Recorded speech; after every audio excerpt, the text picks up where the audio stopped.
September the 14th butterflies.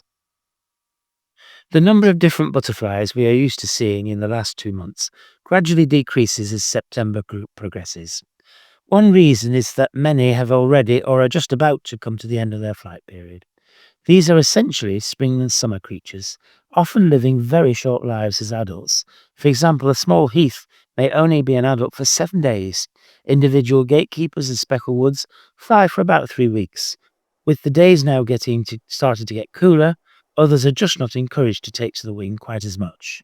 One advantage of the lower temperatures is that you are sometimes able to pick up a sleeping butterfly in the early morning without it making any attempt to escape.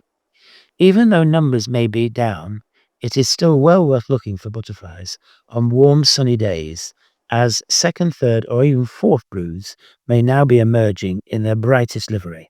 This is especially true for the large, colourful species we tend to see in gardens.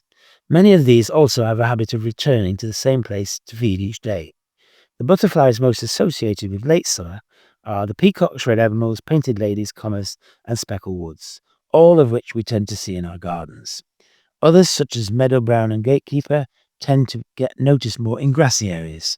For a variety of reasons, some of these may have by now built up substantial populations.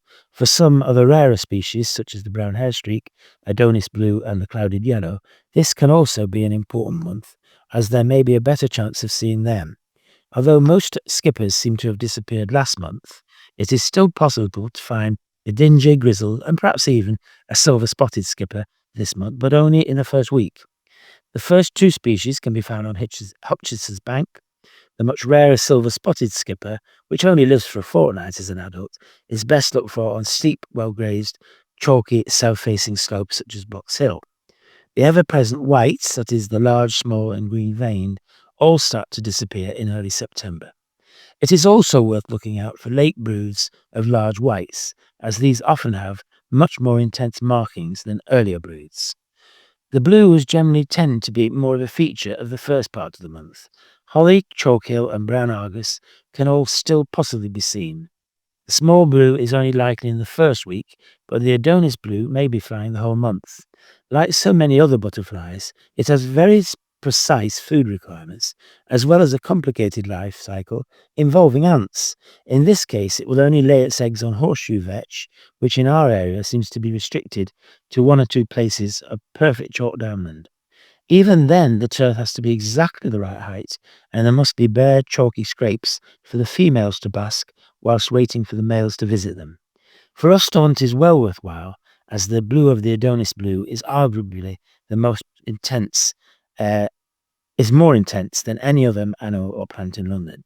It is often described as an electric blue, and is not unlike the famous blue morpho butterflies of South America. Their colour has been described as the bluest blue in the world. The females are a slightly disappointing chocolate colour. If the light is poor and colour is not enough to identify the males, they also have a white fringe to their wings, which has tiny black lines crossing it at regular intervals.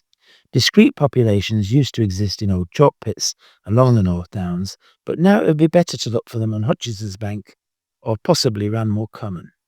A rare variant with thick black radiating lines on its undersides rather than the usual spots has been found in the latter location.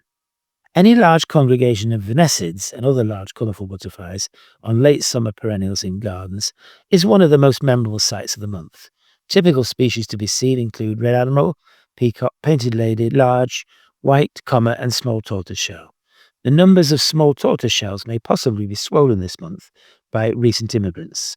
Many of them are even more brightly coloured than usual, as they have recently emerged from late broods and stand out against any tattered, faded individuals from earlier hatchings. Red admirals, were known as red admirables in the 18th century and can reach numbers of 50 or more on favoured plants in large gardens such as Wisley. Peacocks are best looked for where there are rotting windfall fruit on the ground, especially pears. They have larger eyes on their wings than any other British species in order to startle would-be predators. This is especially true when they open their wings, which make a slight noise as they move, and then reveal 2 more eyes. If this does not do the trick, they then close the wings, which, being virtually black underneath, instantly hides the eyes, giving the impression they've disappeared.